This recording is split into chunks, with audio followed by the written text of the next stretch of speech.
I'm going to share with you the 10 keys to unlock what I call your quick brain, right? These are the 10 things scientifically proven to help you be faster, smarter, and better, to optimize your brain health and your fitness.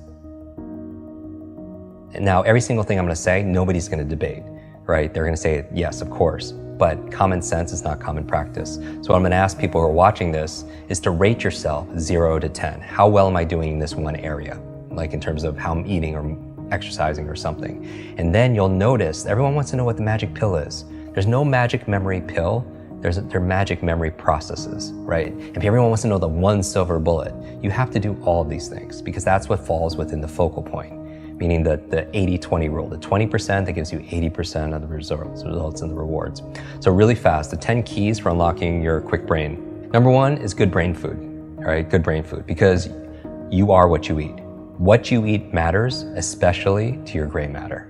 There's certain foods that are really good for your brain, and you probably eat most of these foods as you are, because I know you're very... Blueberries, yeah, all like blueberries is like, I call them brain berries, and avocados and the good fats and all of them. So there's 10 of them that I recommend, and so they're really excellent. They're very neuroprotective and such, including dark chocolate. So dark chocolate is good. What's good for your mood is generally good for your mind. But so a good brain diet is number one. So just rate yourself on a scale of 0 to 10. How good is your diet? All right, number two is killing ants. Automatic negative thoughts, your self-talk.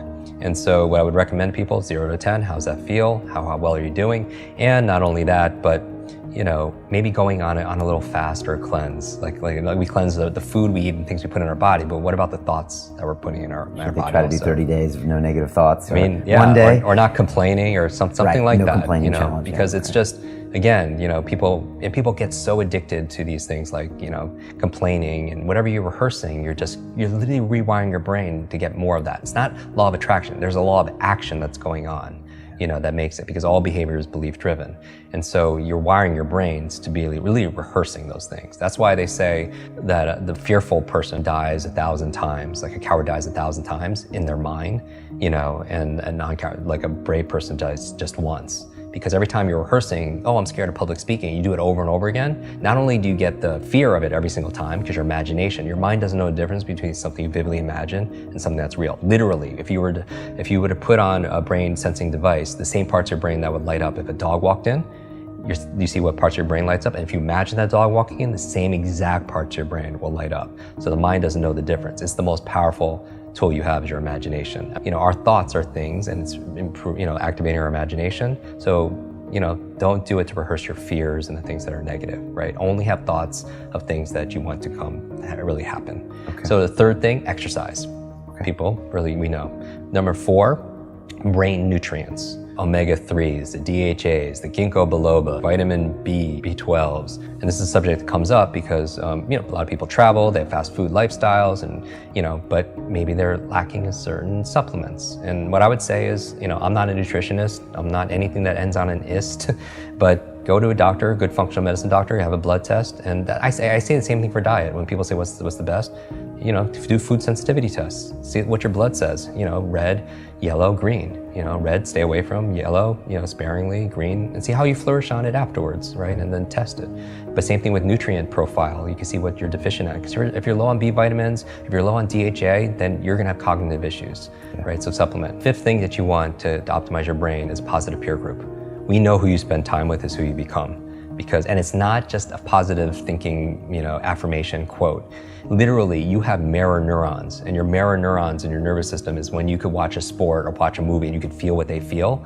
It's what or you have empathy for other people. We're always imitating people, right? And so who you spend time with is who you become, because you're imitating their habits, their behaviors, their thought patterns, and everything. So that's why they say you're the average of the 5 people you spend the most time with, right? If you're around 9 broke people, you're gonna be the 10th, right? Like you hear these things all the time, but it's not just your biological networks or your neurological networks, analyze your social networks, right? Because whether or not you smoke has less to do with your neurological networks and more to do whether or not your friend's friend smoke.